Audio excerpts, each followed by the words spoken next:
आज फिर आपका स्वागत है एक बार बुल पावरफुल की नई वीडियो में।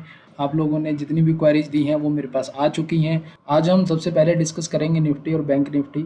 तो सबसे पहले हम निफ्टी की बात करें तो ये एक रेंज बाउंड, ये जो बॉक्स मैंने इसके ऊपर लगा के रखा है देख सकते हैं, ये रेंज बाउंड है। अगर इसकी मैं ऊपर की रेंज बताऊँ आपको तो यहाँ इधर देखिए 15,893 है और नीचे की रेंज इसकी है 15,623। लगभग 2 महीनों से यहीं पे ट्रेड कर रही है। इसने बीच में एक ब्रेकआउट दिया था जिसको हम ये ग्रीन वाली कैंडल देख के अगर हम कहें तो ये एक ब्रेकआउट था, और उसके बाद फिर नेक्स्ट डे भी इसने ऊपर खुलकर उसके ऊपर ही क्लोजिंग दी थी। तो ये एक तरह से ब्रेकआउट था, लेकिन बाद में जब नेक्स्ट डे मार्केट नीचे खुली तो ये एक फेक आउट साबित हुआ। दरअसल ये नीचे खुलने की वजह ये थी कि दुनिया भर में कोरोना के केस एक बार फिर से बढ़ रहे थे। अमेरिका में कोरोना की तीसरी लहर की आशंका जताई जा रही थी, तो एफआईआईज ने खूब दबा के सेलिंग की और उसके बाद ये नीचे आया। यहाँ पर उम्मीद थी हमें कि यहाँ से ये जंप लेगा वापस, और इसने जंप लिया भी। अगले दिन गैप अप खुल के काफ़ी ऊपर गया। फ्राइडे की अगर हम बात करें तो उस दिन भी इसने लगभग उसी लाइन को छुआ और फिर उसके बाद ये जहाँ पे खुला वहीं पे बंद हो गया, ऊपर भी गया नीचे भी गया। तो इसको हम इनडिसिसिव कैंडल कह सकते हैं। मार्केट का ट्रेंड अभी अप है। जैसा कि मैं यहाँ पर 100 दिन की वेटेज मूविंग एवरेज लगा के हमेशा इसको देखता हूँ, और एक लाइन भी है जो बहुत लंबा ट्रेंड फॉलो कर रही है, तो ये उस लाइन के आसपास खड़ा है। तो यदि मैं देखूं यहाँ से तो मार्केट को ऊपर निकलना चाहिए एक बार, क्योंकि बार बार सपोर्ट से अगर इसको उठाया जा रहा है तो इसको ऊपर निकलना चाहिए। लेकिन मार्केट हमारे कहने पे नहीं चलती, हमें मार्केट के हिसाब से चलना होता है। तो देखेंगे कि क्या होगा। अगर ऊपर जाएगी तो अच्छी बात है, अगर नीचे आएगी तो फिर हमारे लिए एक ये सपोर्ट लेवल है 15,350 के आसपास, और उसके बाद एक मेजर सपोर्ट है 15,000। तो ये तो निफ्टी की बात हो गई। बैंक निफ्टी की बात करते हैं हम फटाफट। 24 मई से इस बैंक निफ्टी ने इसी बॉक्स के अंदर खेल किया है। हालांकि ब्रेकआउट समझ के बहुत सारे लोगों ने यहाँ पे ऊपर की कॉल्स वगैरह बाई की थी, परंतु मार्केट जैसा कि मैंने पहले बताया अपने हिसाब से चलती है। उसको तय करना है कि मुझे कहाँ जाना है कहाँ नहीं जाना है। अगर हम देखें तो नीचे हमारी एक सपोर्ट जो लाइन है वो भी है, तो ये उसी के इर्द गिर्द है। तो यहाँ से मुझे उम्मीद है कि बैंक निफ्टी अगर ऊपर की तरफ मूव करेगी तो हमारी निफ्टी को भी ऊपर की तरफ मूव करना चाहिए। तो ये हमारी बैंक निफ्टी और निफ्टी की एनालिसिस है दोस्तों। अब हम चलते हैं सबकी क्वेरीज पर। आप लोगों ने क्या क्या पूछा और मैं उनका आंसर देने वाला हूँ। मेरी इस बात को ज़रा ध्यान से सुनिएगा।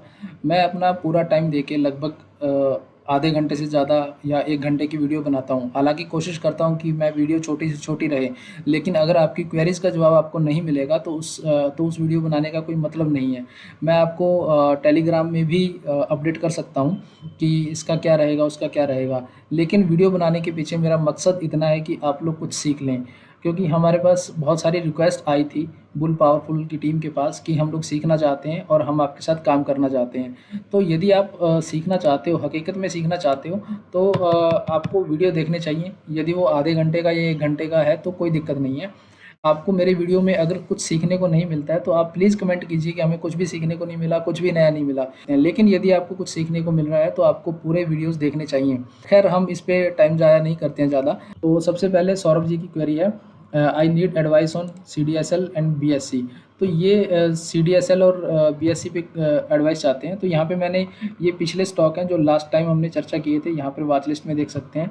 और जब यहाँ देखेंगे आप तो यहाँ ये लाल डॉट जो लगा हुआ है, लाल निशान लगा हुआ है, इसके नीचे के हमारे सारे के सारे आज के स्टॉक हैं जो हम चर्चा करने वाले हैं। उसमें CDSL, BSC, गुजरात सिद्धि सीमेंट, बर्गर किंग, जोमेटो पे भी बहुत लोगों ने मुझे पर्सनली भी फ़ोन करके पूछा कि जोमेटो क्या करेगा, इसको होल्ड करें या बेच दें, क्या करें क्या ना करें। तो एक बड़ी दुविधाजनक स्थिति है, तो इस पर भी हम लोग बात करेंगे। प्रकाश, लासा और India mart, ATGL, Adani port, Adani के 3-4 स्टॉक हैं, उन पे हम बात करेंगे। FL, GTL infra, RCom, ITC, Kotak bank, HDFC bank. Kotak और HDFC बैंक की कॉल्स के बारे में किसी ने पूछा है, तो हम इनके बैंक के चार्ट देख के इससे डिसाइड करेंगे कि ये क्या करने वाले हैं। हिंद कॉपर, और हिंद कॉपर को समझाने के लिए मैं कॉपर का चार्ट इस्तेमाल करूंगा। जो कॉपर का फ्यूचर अभी चल रहा है उसका चार्ट इस्तेमाल करूंगा ताकि आप लोग उसे अच्छे से समझ पाएँ। Redington, Sonacom, power grid, CEAT limited, Star Cement, Trident, UCO Bank, Jubilant Pharma और हिंडाल्को। तो CDSL पे हम बात करते हैं सबसे पहले। तो CDSL किसी ने पूछा है कि इसका मैं क्या करूं? सौरभ जी, मुझे नहीं पता कि आपने इसे किस प्राइस पर खरीदा है। आपने जिस भी प्राइस पे खरीदा है तो मेरी नज़र में अभी इसके लिए 3 मेजर सपोर्ट है। पहली मेजर सपोर्ट ये है 1320 तक के आसपास आ सकता है ये, और यहाँ से जंप लेके वापस भी जा सकता है। और दूसरी मेजर सपोर्ट ये है, अगर ये 1320 की सपोर्ट को तोड़ेगा तो उसके बाद ये 1060-61 के आसपास आएगा। अगर ये इस सपोर्ट को भी तोड़ेगा तो फिर ये तीसरी सपोर्ट है 950 की। लेकिन मुझे लगता नहीं, क्योंकि बहुत स्ट्रॉन्ग स्टॉक है और ये यहाँ तक वापस आएगा। इसको शायद यहाँ से रिटर्न मिलेगा या फिर इसके बीच में से कहीं से वापस जा सकता है, ये मुड़ सकता है। आप एक चीज़ देखिए इसमें, ये हमारी जब 5-6 बड़ी-बड़ी कैंडल्स आ जाती हैं तो उसके बाद ये नॉर्मली हमारी मूविंग एवरेज जो है, वेटेड मूविंग एवरेज 100 दिन की जो है, उससे काफ़ी दूर चला जाता है। तो जब ये दूर चला जाता है तो ये मूविंग लाइन इसको अपने पास खींचती है, ये इसकी तरफ आता है। तो हो सकता है संभवतः इनका मिलान यहीं का यहाँ पर कहीं हो, इन दोनों लाइनों का। यदि मार्केट गिरेगी तो संभावना है कि ये भी गिर सकता है, और मार्केट अगर उठेगी तो ये इस लाइन को टच करके ऊपर जाने की संभावना भी है इसकी। तो CDSL बुरा स्टॉक नहीं है, इसको आपको रखना चाहिए, लेकिन अभी इसमें मैं नया कुछ भी ऐड करने की सलाह नहीं दूंगा। नेक्स्ट हमारा है BSC। 1-2 वीक पहले भी किसी ने मुझसे BSC के बारे में पूछा था, तो मैंने उन्हें ये वाला स्टॉप लॉस लेके 880 के आसपास का स्टॉप लॉस लेके इसको कैरी करने के लिए बोला था, और ये बहुत उसके बाद बहुत ऊपर गया भी है। तो अब जो मेरा इसका पहला अगर मैं कहूँ इसकी सपोर्ट, तो मेरी सपोर्ट बन रही है 1125 1125 के आसपास, और जो दूसरी सपोर्ट है वो है 990 के आसपास, 996। ये भी एक अच्छा स्टॉक है और ये ज़्यादा नीचे नहीं गिरेगा। अगर ये इस लाइन के आसपास आता है 1000 के आसपास, तो हम इसको बाय कर सकते हैं, लेकिन यहाँ पर फ्रेश एंट्री करना ठीक नहीं है। अगला स्टॉक है गुजरात सिद्धि सीमेंट। चलिए, गुजरात सिद्धि सीमेंट से पहले हम बात करते हैं गौरव भगत जी ने जो क्वेश्चन किया है। उन्होंने बोला है कि बैंक निफ्टी में 35,000 की पुट का कॉल लिया है। अच्छा, पुट इन्होंने बाई की है फ्राइडे को 306 रुपये पर, और एक लॉट लिया है इन्होंने, और 275 में क्लोज हुआ फ्राइडे को। मंडे को क्या करेंगे, यानी सजेशन। देखिए, मैंने आपको जैसे कि बैंक निफ्टी का चार्ट अभी दिखाया, तो बैंक निफ्टी मुझे लग रहा है कि यहाँ से ही ऊपर जाएगी, नीचे आने के चांसेस इसके कम है। आपने पुट लिया है तो पुट, और वो भी लिया है आपने 35,000 के आसपास, राइट, 35,000 का। तो 35,000 का पुट लिया है, ये इसका नीचे आने के चांसेस बहुत कम है। अगर ग्लोबल मार्केट में उथल पुथल नहीं है तो फिर ये नीचे नहीं आएगी। संभावना यहाँ से, क्योंकि ये आप देखिए, ये सपोर्ट लेके ये ऊपर जाने की कोशिश कर रहा है, और ये यहाँ तक तो एटलीस्ट जाएगा ही। अगले वीक में संभावना है कि ये ऊपर ही कहीं क्लोज होगा, यहाँ कहीं। लेकिन अगर आपकी किस्मत बहुत अच्छी हुई तो ये वापस भी आ सकता है। मगर आप ये देखिए कि 35,000 रुपये का आपने कॉल लिया है, 306 रुपये आप प्रीमियम दे चुके हैं, तो मतलब 35,300, 35,000 में से 300 आप और माइनस कर दीजिए, उसके भी नीचे जाएगा तो आपका प्रॉफिट होगा। अब एक वीक बचा है, एक वीक में मुझे संभावनाएं बहुत कम नज़र आ रही हैं। पवन जैन जी ने पूछा है गुजरात सिद्धि सीमेंट और बर्गर किंग।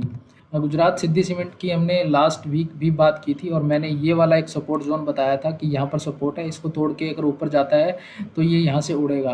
परंतु अभी इस सपोर्ट पे ही टकरा रहा है शायद ये, क्योंकि इस लाइन से बहुत दूर है हमारी 100 दिन की वेटेड मूविंग एवरेज से।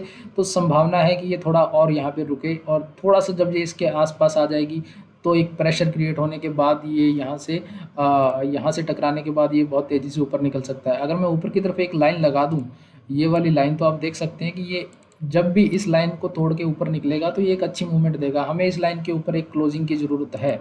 हमारा अगला स्टॉक है बर्गर किंग। बर्गर किंग जब से हमने लिया है तब से ये ऊपर जाने की कोशिश कर रहा है, लेकिन बीच बीच में इसको नीचे ला दिया जाता है। इसने ये एक सपोर्ट थी, इसने इस सपोर्ट को टेस्ट किया, इस टेस्ट करने के बाद एक निकला, एक नया हाई बनाया, और फिर अब से एक ये सपोर्ट बनी तो उसको भी अभी टेस्ट कर रहा है। तो संभावना है कि यहाँ से उछल के ये फिर से ऊपर जाएगा। बर्गर किंग को रखिए, ये बहुत लंबा चलने वाला स्टॉक है।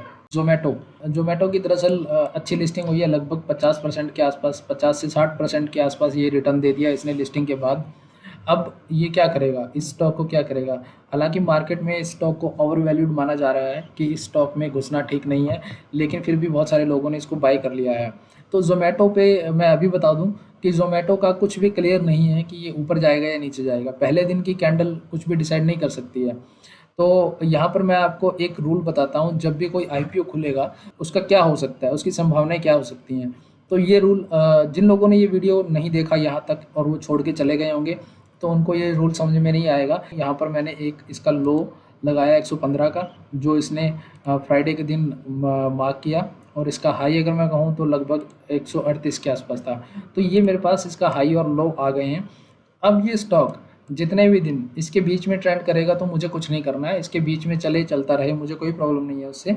लेकिन अगर ये स्टॉक इस लाइन को तोड़ के इसके नीचे क्लोज देगा तो संभावना है कि ये नीचे जाएगा, और अगर इसने कल परसों में ही इसको तोड़ दिया तो फिर ये नीचे जाने की संभावना है, और ये कब लौटेगा हम कह नहीं सकते।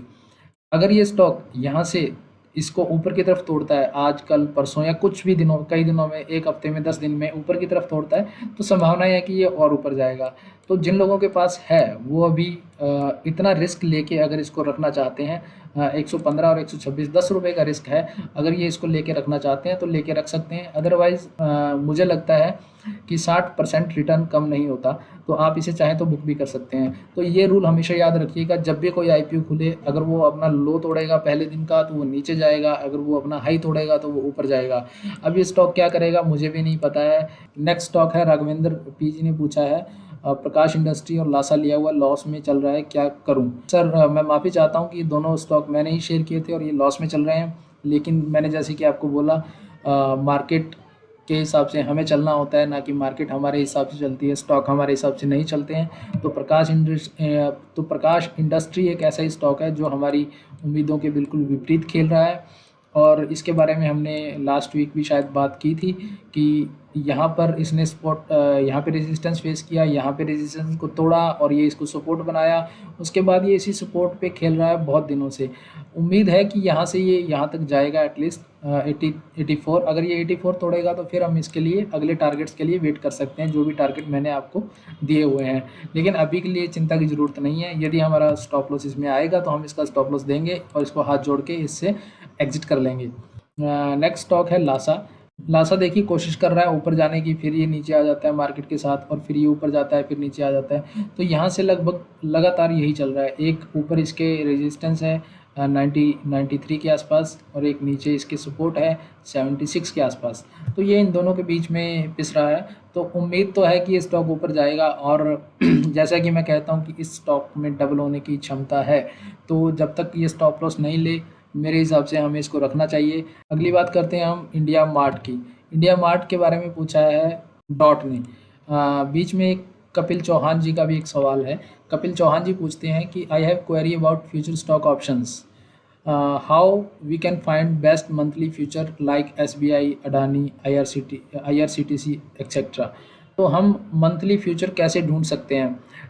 एसबीआई, अडानी, तो सर फ्यूचर के लगभग लिस्ट है, 130 के आसपास स्टॉक हैं उसमें, तो हम उसको सर्च कर सकते हैं, ढूंढ सकते हैं, बड़ी आसानी से वो लिस्ट मिल जाएगी। लेकिन कौन सा स्टॉक परफॉर्म करेगा ये आपको अपने एनालिसिस से तय करना पड़ेगा। India mart, Adani gas, Adani port, Adani power का क्या किया जाए? ऑलरेडी 30% से ज़्यादा लॉस है। ये डॉट हैं, मुझे इनका नाम नहीं पता है, सिर्फ डॉट आता है इनके नाम में लिखा हुआ। तो 30% से ज़्यादा इनको लॉस हो चुका है। Berger paint, Affle India, GTL infra के का रेसिस्टेंस एंड मोमेंटम लेवल बताइए। इन्होंने लगभग 7 स्टॉक पूछे हैं हमसे, और इन 7 के बारे में हम थोड़ी थोड़ी डिस्कशन करेंगे, ज़्यादा लंबा टाइम नहीं लेंगे हम इन पे। इंडिया मार्ट आप देख सकते हैं, इंडिया मार्ट एक सपोर्ट पे खड़ा है, बहुत अच्छी सपोर्ट है, 1 2 3 4 5 ये सपोर्ट ले चुका है। अब मेरी उम्मीद ये है कि ये इस लाइन के ऊपर आए, 100 दिन की वेटेड मूविंग एवरेज के ऊपर आए, और फिर इस लाइन के ऊपर निकले, लगभग 7690 तोड़ के ये क्लोजिंग दे, तो उसके बाद हम इसको बाय कर सकते हैं लॉन्ग के लिए। इसको हम फिर ये जो इसका हाई है यहाँ तक का टारगेट एटलीस्ट लेके चल सकते हैं, 9800 तक का तकरीबन। तो यहाँ से अच्छा खासा रिटर्न दे सकता है अगर ये 7690 के ऊपर बंद हो जाए। लेकिन अगर इसने ये नीचे की तरफ तोड़ा, फिर इसकी जो नेक्स्ट सपोर्ट मुझे नज़र आ रही है वो लगभग यहाँ आ रही है 6000 के आसपास। मुझे नहीं लगता कि ये 6000 आएगा, ये ऊपर की तरफ जाना चाहिए। आप ये नोट करके रखिए कि 7690 जब ये तोड़ के बंद होगा तो उसके बाद आप इसको बाय कर सकते हैं। एटीजीएल अदानी गैस 880 पे खेल रहा है सर। इसकी जो सपोर्ट है, पहली सपोर्ट इसकी जो ये बनी थी 1249 की, तो ये इसने तोड़ दी है। तोड़ने के बाद ये नीचे आया है, उसके बाद 980 की सपोर्ट भी ये तोड़ चुका है, और अभी ये तकरीबन 880 पे खड़ा है। तो सर ये इस स्टॉक के बारे में मैं कुछ नहीं कह सकता। वैसे भी अदानी के स्टॉक्स पर मुझे बहुत भरोसा नहीं है। वो चलते हैं ऊपर की तरफ तो दौड़ते हैं, और नीचे की तरफ भी आते हैं तो वो दौड़ के ही नीचे आते हैं। लेकिन मैंने कोशिश की है इस स्टॉक को फिबोनाची से एक्सप्लेन करने की। तो फिबोनाची लेवल जो इसका निकल के आ रहा है मेरे पास सर, ये निकल के आ रहा है, ये 61% पे अगर मैं बात करूँ तो 682 के आसपास ये आ सकता है। अभी 880 खड़ा है, 682 पे अगर हिट करके ये वापस जाना शुरू करेगा, 682 पे हिट करके 870 के ऊपर जब ये क्लोजिंग देगा तो इसमें हमें एक नई एक नया मोमेंटम देखने को मिल सकता है। लेकिन अगर ये स्टॉक ये 870 के ऊपर अगर अभी स्टॉक को ऊपर निकलना है तो ये जो एक सपोर्ट लेवल है हमारा लगभग 1000 के आसपास, 988 के आसपास, तो इसको तोड़ के ऊपर निकलना पड़ेगा, इसके ऊपर क्लोजिंग देनी पड़ेगी, तब ये एक नई ऊर्जा के साथ ऊपर की तरफ भाग सकता है। लेकिन अभी मुझे इसके नीचे आने के आसार ज़्यादा लग रहे हैं। तो पहला जो इसका टारगेट नीचे की तरफ मुझे दिख रहा है वो है 682 का। अदानी पोर्ट की बात करें तो सर अदानी का ये स्टॉक भी काफ़ी नीचे आया है, लेकिन अभी एक सपोर्ट पे खड़ा है। ये सपोर्ट है इसकी तकरीबन 670 और 650 के बीच में। अभी 680 पे ही खड़ा है, ये इसके ऊपर खड़ा है, परंतु हमारी जो वेटेड मूविंग एवरेज है वो इससे थोड़ा सा ऊपर है। तो जब ये वेटेड मूविंग एवरेज से ऊपर निकले और इस लाइन के ऊपर 760 के ऊपर क्लोज दे तो हम नई बाइंग कर सकते हैं। लेकिन तब तक अगर ये इसको तोड़ के नीचे आएगा, इस लाइन को तोड़ के नीचे आएगा, ये जो नीचे का लेवल है 650 का तोड़ के नीचे आएगा तो ये 550 तक भी आ सकता है, 560 तक भी आ सकता है। तो आपको इसमें थोड़ा सा कॉन्शियस रहना पड़ेगा। अगर ये जंप करेगा यहाँ से कर सकता है, अदरवाइज ये तोड़ के यहाँ आएगा और फिर उसके बाद ये इसको टेस्ट करेगा और फिर तोड़ के और भी नीचे आ सकता है। कहाँ तक आएगा मैं कह नहीं सकता, परंतु उम्मीद ये करता हूँ कि ये यहीं से ऊपर जाएगा, क्योंकि आप जैसे बहुत सारे लोगों के इसमें पैसे लगे होंगे। नेक्स्ट स्टॉक है हमारा अदानी पावर। अदानी पावर भी देखिए बहुत ऊपर से गिर के नीचे आया है, तकरीबन ये 165 इनका प्राइस था और अभी ये 100 रुपये पे आ चुका है। तो दोस्तों ये एक सपोर्ट पे खड़ा है, ये सपोर्ट बहुत अच्छी लग रही है मुझे 85 से 90 के बीच में। अब ये अगर इस जो मेरी एक ट्रेंड लाइन मैंने यहाँ लगाई है, इस ट्रेंड लाइन को तोड़ के ऊपर निकलता है और हमारी 100 दिन की वेटेड मूविंग एवरेज के ऊपर क्लोजिंग देता है तो हम इसमें नई पोजीशन बना सकते हैं, इसमें हम बैठ सकते हैं। परंतु अगर ये नीचे आएगा तो हम इसको कह नहीं सकते कि कहाँ तक आएगा। नेक्स्ट है एफएल। एफएल एक अच्छा स्टॉक है, परंतु ये पिछले काफ़ी टाइम से, लगभग मैं कहूँ तो मार्च से लगातार down down down down trend में आ रहा है और ये अभी हमारी 100 दिन की मूविंग एवरेज के नीचे भी चल रहा है। अगर ये स्टॉक 4190 के लेवल को तोड़ता है, इस लाइन को तोड़ता है, तो फिर ये और नीचे जा सकता है। लेकिन अगर ये हमारी इस बॉक्स को तोड़ के 4709 के बॉक्स को तोड़ के ऊपर आएगा तो यहाँ तक ये स्टॉक जा सकता है 5120-25 तक, और फिर उसके बाद यहाँ, और जब इसको तोड़ेगा तो फिर हमारे पास 5487 को तोड़ेगा तो फिर हमारे पास और आगे ले जाने के चांसेस रहेंगे इस स्टॉक को। लेकिन अभी के लिए ये स्टॉक मुझे डाउन ट्रेंड में नज़र आ रहा है, डाउन ट्रेंड में कन्वर्ट हो चुका है। तो देखते हैं ये कहाँ से रिटर्न लेगा।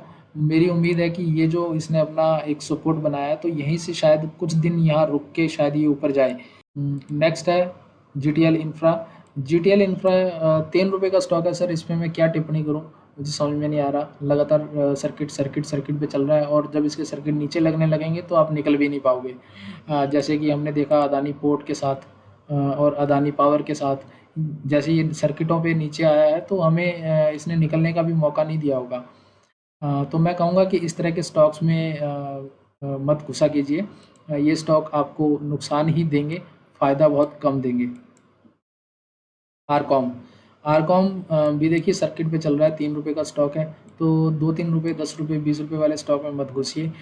थोड़े अच्छे स्टॉक फंडामेंटली भी जो थोड़े ठीक हों, जिनकी कंडीशन थोड़ी सी ठीक हो, उन पे हम एंट्री ले सकते हैं। आईटीसी। आईटीसी के बारे में पूछा है अंकुर जी ने, पूछा था आरकॉम और आईटीसी के बारे में। अंकुर जी आरकॉम के बारे में बता चुका हूँ। आईटीसी के बारे में एक जोक आपने शेयर किया है कि लोग इसे बहुत टाइम से मल्टी बैगर बता रहे हैं, लेकिन भगवान ही जानता है कि ये कब मल्टी बैगर होगा। लेकिन अभी जो मुझे इसमें संभावनाएं नज़र आ रही हैं वो ऊपर जाने की संभावनाएं हैं। ये हमारी इस ट्रेंड लाइन को तोड़ के ऊपर भी जा चुका है और इस सपोर्ट को रिस्पेक्ट भी कर चुका है, तो यहाँ से आप इसको बाय कर सकते हैं। स्टॉप लॉस इसका आप ये इस बॉक्स का लो है जो 198 का, ये रखिए, और इसको 236 का जो मुझे टारगेट नज़र आ रहा है वो ये दिख रहा है। अब ये सर लेना और ना लेना वो आप पे डिपेंड करता है, लेकिन जो मुझे नज़र आ रहा है वो मैं ये बता रहा हूँ कि हमें ये तकरीबन 1 से 1.5 महीने के अंदर 236 तक देखने को मिलेगा। और अगर ये 236 को तोड़ के फिर से इसे टेस्ट करके ऊपर निकलेगा तो ये बहुत ऊपर भी जा सकता है। नेक्स्ट है कोटक बैंक। कोटक बैंक हमने लास्ट वीडियो में भी डिस्कस किया था। पिछले ये मार्केट 4 दिन चली है, 1 2 3 4 16 जुलाई को यहाँ पे थी ये मार्केट, और मैंने इसको बोला था कि इसको आप होल्ड कर सकते हैं क्योंकि ये यहाँ से जंप करके आया है, लेकिन ये एक सपोर्ट भी है, यहाँ कहीं आए तो इसको और उठा सकते हैं। तो यहाँ ये बाय करने का ज़ोन है, यहाँ पे आप इसको सेल मत कीजिएगा, यहाँ से आप निकालिएगा, यहाँ तक लेके जाइएगा 1820 के आसपास, यहाँ से फिर ये 1990 के आसपास। तो ये स्टॉक अच्छा स्टॉक है, इसको आपको अपने पोर्टफोलियो में रखना चाहिए अगर आप लॉन्ग टर्म इन्वेस्टर्स हैं तो। एचडीएफसी बैंक, एचडीएफसी बैंक भी लगभग कई दिनों से आप देखिए 20 मई से ये एक बॉक्स के अंदर खेल रहा था, खेलते खेलते अब ये नीचे की तरफ ब्रेक दिया है इसने, नीचे आया है तो संभावना है कि यहाँ तक 1380 के आसपास 1380 के आसपास आ सकता है, यहाँ से जंप लेके वापस जाने की संभावनाएं है। फिर इस बॉक्स को पार करना इसके लिए एक मुसीबत होगा, जब ये इसको पार करके निकलेगा तो अच्छा टारगेट दे सकता है। नेक्स्ट है हिंद कॉपर। हिंद कॉपर बहुत टाइम से हम लोगों की लिस्ट में है, और ये एक सपोर्ट जोन जो है ये इस सपोर्ट जोन तक पहुंचा है। अब यहाँ से इसको बाय करने का एक अच्छा मौका है मुझे लगता है, 144 पे जिन लोगों के पास नहीं है, ये उन स्टॉक्स में से है जो मेरा स्टॉप लॉस ले चुका है, मैं इसको स्टॉप लॉस दे चुका हूँ, और मैंने अपने ग्रुप के लोगों को भी स्टॉप लॉस पर एग्जिट करवाया था, परंतु अभी लास्ट दिन अगर मैं देखूँ तो 4% 5% के आसपास अप था। तो मुझे लगता है कि ये संभावना है कि यहाँ से निकलेगा ऊपर, और इस 100 दिन की वेटेड मूविंग एवरेज को क्रॉस करते हुए ऊपर तक जाना चाहिए। हिंद कॉपर को समझने के लिए हमें कॉपर को समझना होगा। कॉपर क्योंकि इंटरनेशनल मार्केट पे निर्धारित है, उसके हिसाब से चलता है, तो उसका भी एक सपोर्ट जोन था 700 के आसपास, 700 से 692 के आसपास। ये यहाँ से गिरा, जैसे ये गिरा था वैसे ही हमारा हिंद कॉपर भी गिरा था, लेकिन इसने अपनी उल्टी चाल शुरू कर ली है। अब ये ऊपर जा सकता है और काफ़ी ऊपर जा सकता है। जैसे जैसे इंटरनेशनल मार्केट में कॉपर का रेट बढ़ेगा, कि कॉपर ऊपर जाएगा, तो हमारा हिंद कॉपर भी ऊपर आएगा। तो हिंद कॉपर वालों को अगर है आपके पास तो चिंता करने की ज़रूरत नहीं है, और अगर नहीं है तो आप इसमें नई एंट्री बना सकते हैं with the stop loss of 130 का स्टॉप लॉस बना के आप 144 पर एंट्री ले सकते हैं। बात करते हैं रेडिंगटन की। रेडिंगटन में देखिए सर, ये इस ट्रेंड लाइन को फॉलो कर रहा है, 1 2 3 4 5 6, कई बार यहाँ टच कर चुका है, और फिर ये इस लाइन को शायद टच करे इन फ्यूचर। जब भी करेगा इसको यहाँ एक बाय का मौका बनेगा, और इसका टारगेट जो रहेगा वो यहीं तक रहेगा। अगर ये अभी फ़िलहाल यहाँ शूट करके निकलता है, इसके ऊपर यहाँ बंद होता है, तो फिर हम 350 के आसपास की नई बाइंग कर सकते हैं, 350-60 के आसपास, और फिर ऊपर इसको ले जा सकते हैं। एक स्टॉक है सोनाकॉम, ये आईपीओ आया कुछ दिन पहले ही, किस तारीख को खुला है, ये 24 जून को, तो इसको तकरीबन 1 महीना हुआ आए हुए। और ये देखिए जो मैंने आपको बताया, जो मैंने आपको ये देखिए जो मैंने आपको जोमेटो के बारे में बताया, इसने बिल्कुल वही किया, इसने उसका हाई तोड़ा है, ऊपर गया है, ऊपर जाने के बाद बेशक यहाँ खरीदा है या फिर किसी ने यहाँ खरीदा नीचे आने के बाद, तो ये उसके बाद ऊपर ऊपर थोड़ा स्विंग लेके ऊपर ऐसे ऐसे चलेगा। अभी ये नीचे आने के आसार नहीं है। हमें ये ध्यान रखना है कि ये इसने इसका लो तोड़ा या इसने इसका हाई तोड़ा। अब इसने इसका लो नहीं तोड़ा है तो ये स्टॉक ऊपर ही जाएगा। इसमें फ्रेश एंट्री भी बनाई जा सकती है, अगर कोई इसे लॉन्ग टर्म के लिए रखना चाहे तो रख सकता है। प्रियंका विवेका जी ने कोटक बैंक और एचडीएफसी की कॉल ली है, 3 रुपये पे खरीदी थी, अभी 1 रुपये पे चल रही है, लॉस है, और एचडीएफसी में भी लॉस है। तो मैंने आपको दोनों बैंक के बारे में बताया है, दोनों ही थोड़े अंडर प्रेशर लग रहे हैं, लेकिन आपकी ये जो कॉल्स हैं ये मुझे नहीं लगता कि आपको ये प्रॉफिट बना के देंगी। अगर कुछ एक्स्ट्रा ऑर्डिनरी मार्केट में नहीं हुआ तो ये जीरो हो जाएंगी। हरीश चंद्र जी ने हिंदुस्तान कॉपर के बारे में पूछा था, हम डिस्कस कर चुके हैं। रविंद्र सैनी जी पूछ रहे हैं रेडिंगटन के बारे में, हमने बात कर ली है। सोना कॉम्स भी हमने बता दिया, 422 पे है। सोना कॉम्स 423 पे खड़ा है अभी, और पावर ग्रिड भी इनके पास है। तो पावर ग्रिड की अभी हम बात कर रहे हैं। पावर ग्रिड देखिए एक जोन में है, ये नीचे की इसकी सपोर्ट है 223 225 के आसपास, और ऊपर का एक इसका रेसिस्टेंस है 237 के ऊपर। अगर ये 237 के ऊपर निकलता है तो आप इसे होल्ड कीजिए, लंबा लेके जाइए। अगर ये इसको टच करता है तो यहाँ पे और बाइंग कीजिए, और फिर इसको 237-38 तक ही लेके जाइए, ज़्यादा नहीं, क्योंकि ये फिर यहाँ टकराने के बाद यहाँ टकराएगा, और इसके ऊपर निकल जाएगा तो फिर हम इसको होल्ड करके रख सकते हैं। मिस्टर इंडिया पूछ रहे हैं सीएट डाउन चला गया 30 रुपये, लगभग 1432 पे लिया था जी, मैंने भी लिया था, और अभी वो डाउन चल रहा है। पहले दिन 2-3 दिन बहुत अच्छा चला, लेकिन मार्केट के डाउन आने के बाद सीएट को भी मार्केट खींच के नीचे ले आई। तो लेकिन सीएट जो है, मैंने आपको लास्ट टाइम भी बताया था कि ये हमारी एक सपोर्ट लाइन है, इसी के ऊपर हमने बाय किया था तकरीबन यहाँ पर, और उसके ऊपर चल रहा था। लेकिन मार्केट अगर 2-3 दिन नीचे नहीं गिरती तो शायद ये हमें अच्छा रिटर्न अभी तक दे चुका होता। परंतु घबराने की ज़रूरत नहीं है। एक ये ट्रेंड लाइन अगर मैं और लगाऊँ 1-2, और यहाँ पे लगभग 1320 के आसपास अगर आए, 20-26 के आसपास, तो ये बहुत अच्छा प्राइस होगा इसको बाय करने के लिए। जो लोग भी सी में पोजीशन बना के बैठे हैं उनको बैठे रहना चाहिए। इन्होंने इंडिया बुल्स, हाउसिंग फाइनेंस और रेमंड के बारे में भी पूछा है। मैं इसे मार्क करना भूल गया था, तो मैं इसे अब मार्क कर देता हूँ। तो ये है हमारा इंडिया बुल्स। इंडिया बुल्स देखिए इस लाइन के आसपास आके ऊपर जाने की कोशिश कर रहा है, और इसकी जो हमारी एक एक सपोर्ट लाइन थी, रेजिस्टेंस लाइन थी, वो यही बनती थी। तो इसने इसी के आसपास इर्द-गिर्द इसको सपोर्ट लिया है और इसके ऊपर जाने की कोशिश कर रहा है। ये स्टॉक अगर आपके पास है तो आप इसे रख सकते हैं। स्टॉप लॉस इसका आपको रखना चाहिए 250 के आसपास। अगर ये 250 के नीचे आएगा तो ये एक नेगेटिव ट्रेंड में कन्वर्ट हो सकता है, लेकिन अभी ये ऊपर है तो आप इसे ले जा सकते हैं और ऊपर ले जा सकते हैं। रेमंड्स के बारे में मैं बताऊँ अगर आपको, तो रेमंड्स भी हमारी मूविंग एवरेज के ऊपर चल रहा है, तो इसमें कोई टेंशन की ज़रूरत है नहीं। इसकी इसका जो सपोर्ट लेवल बन रहा है वो ये है। इस लेवल पे आपको हमेशा इसमें ऐड करना है 444-45 के आसपास। इसके नीचे आएगा तो फिर हम इस लाइन के आसपास ऐड करेंगे, अदरवाइज ये शायद यहीं से जंप लेके वापस जाएगा। इसमें टेंशन लेने की ज़्यादा ज़रूरत नहीं है। ये बहुत अच्छा स्टॉक है और बहुत लंबी रेस का घोड़ा है। इसके बाद बॉस ने पूछा है कि sir I have bought Nifty 16,000 call 29 July expiry 700 lots at price 31 रुपये, और अभी ये 22 पे चल रहा है। लेकिन मुझे थोड़ा डाउट था इनकी कैलकुलेशंस के हिसाब से। इन्होंने जब बताया कि 14,000 रुपये के आसपास इनका लॉस है, तो मुझे समझ में नहीं आया। तो मैंने इनको फिर से पूछा, और इनका कहना है कि ये थोड़ा मिस्टेक हो गया था इनसे लिखने में, तो उसके लिए इन्होंने अपोलोजाइज़ भी किया है। उन्होंने बोला है कि ये 1400 क्वांटिटी हैं और 28 लॉट हैं टोटल। तो 28 लॉट इन्होंने बाय किए हैं, और अभी इनको लॉस चल रहा है लगभग 14,000 रुपये के आसपास। और ये लॉस मुझे लगता है कि क्योंकि इन्होंने 16,000 की कॉल बाय की है, तो 16,000 के ऊपर निफ्टी जाता मुझे दिख नहीं रहा है इस वीक। ये निफ्टी है और इसका 16,000 का लेवल अगर मैं लगाऊं तो वो ये बनेगा, ये।